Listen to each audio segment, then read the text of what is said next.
What is a sentence, and how do you combine them? People often have a difficult time avoiding comma splices and run-ons because they can't decide exactly where their sentences are, so they stick them together in strange ways, often with strange punctuation. So let's start with what a sentence is. A sentence is simply something doing something, that is, a subject doing a verb. She eats pie.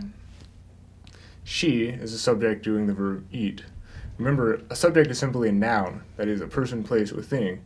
It could be a proper name, an object, an animal, or even just he, she, or it. And the subject performs an action, such as eating, considering, or simply being. Actions don't necessarily have to be aerobic activities. So you could have a complete sentence with just 2 words. She eats. Of course, things tend to get more complicated when you add more words. He told her to save him half of the pie. When trying to figure out what is happening in this sentence, your first instinct might be to say that what is happening is that she is saving him pie. This is true to an extent, but if you read it more closely, you can see that the action that is really being performed is that he is telling her to save him pie. Thus, the subject is he, and he does the verb told. Let's make another sentence to describe what happened after he told her this.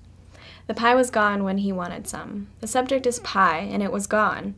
We don't need to know that he wanted the pie for the sentence to make sense, and we read just that part of the sentence.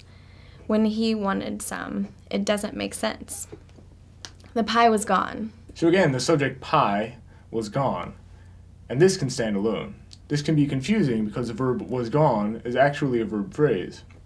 So to figure out what is happening in a complicated sentence, you might need to ask yourself what the subject is doing. So, the pie what? The pie was. The pie was what? The pie was gone. So, let's say we want to combine these 2 sentences. He told her to save him half of the pie. The pie was gone when he wanted some.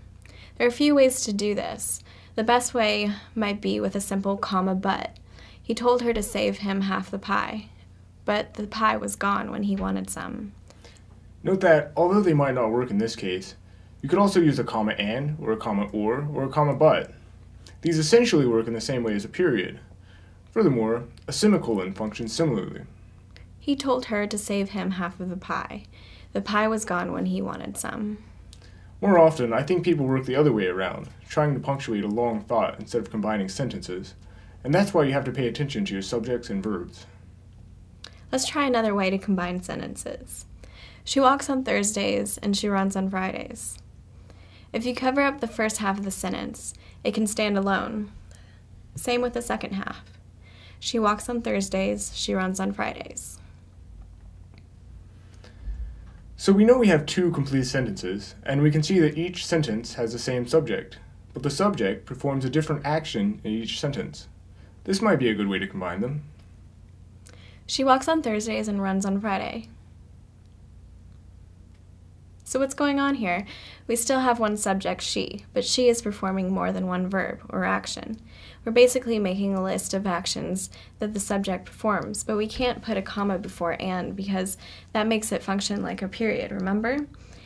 And the second half can't stand alone because it doesn't have its own subject anymore. Now pay attention to your subjects, verbs, and punctuation. If your subject has a longer list of actions to perform, you could punctuate it like this. She walks on Thursdays, runs on Fridays, and rests on Saturdays. Or like this.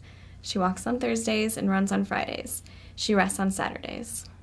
Or like this. She walks on Thursdays and she runs on Fridays. She rests on Saturdays. Or about a million other ways.